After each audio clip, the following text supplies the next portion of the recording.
seuls ont donné leur approbation, cher Ahmed Tijansek. À Djahaï, 38 conseillers contre 2 ont voté pour exprimer leur position par rapport au projet de découpage administratif. Les autorités municipales, dopées par le soutien des populations, s'opposent catégoriquement à ce projet. C'est-à-dire qu'on a eu 39 non et 2 oui. Mais cela n'a pas été fait. On se réveille un bon matin et Omar Gueye vient avec sa proposition bidon pour nous l'imposer. Ça ne passera pas. Le conseil a dit son mot, il reste à la population. Aujourd'hui, vous avez vu, tout le monde était là, les imams, les délégués de quartier, pratiquement tout le monde était là. La veille, les populations avaient annoncé la colère à l'occasion de la remise d'aide alimentaire destinée aux handicapés de la commune. Ces villages-là qui nous a accueillis ici, le Nyakrop et Dar Tchoub, Medina Tchoub. Donc nous refusons catégoriquement et nous disons non à ce découpage-là. Vraiment, nous disons non à ce découpage. Ce projet de découpage administratif ne finit pas de soulever des vagues de contestation et c'est encore la rue qui s'embrase avec des pneus qui sont brûlés à tort et à travers. Le projet de découpage administratif de la région de Dakar aura des conséquences sur le processus électoral et va redéfinir la carte électorale du Sénégal. C'est la conviction de Moundiaï Cissé. L'expert électoral soutient que ce découpage peut aussi influer sur le calendrier électoral et surtout sur les élections locales. Le directeur exécutif de l'ONG 3D s'est entretenu avec Younoussa Baldé.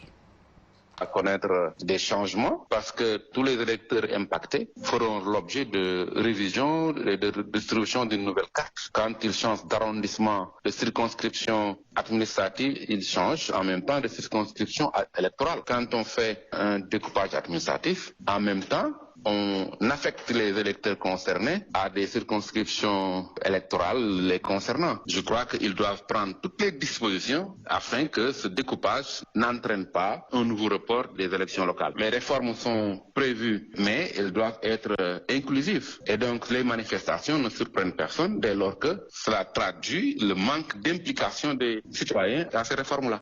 La majorité présidentielle valide les conclusions des auditeurs du fichier électoral.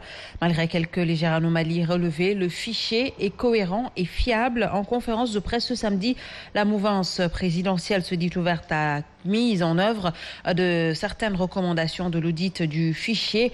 Je vous propose de suivre la réaction de Chersar. S'il y a certes quelques légères anomalies, le fichier électoral sénégalais fiable est peut-être utilisé pour de prochaines élections. Maintenant, ce que je remarque, c'est de déplorer la position de l'opposition qui a participé au processus depuis le début. D'abord, c'est l'opposition qui avait exigé qu'il y ait un audit. L'opposition a participé à la rédaction des TDR.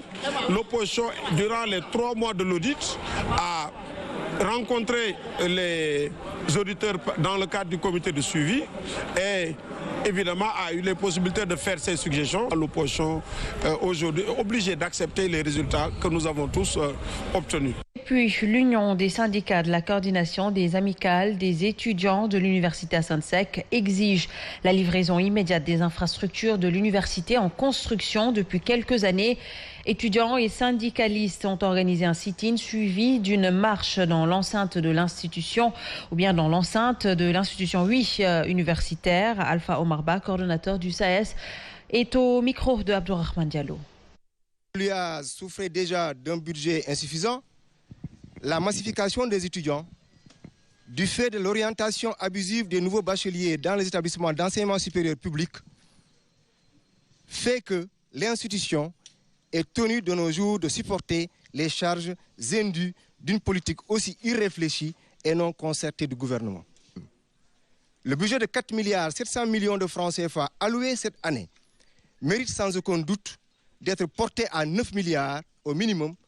Et l'intersyndicale Père Pats et étudiants de l'UIAS n'entend être au rendez-vous de la rentrée universitaire 2020-2021 prévue le 24 mai 2021 que lorsque les 960 millions de francs CFA précités seront mobilisés.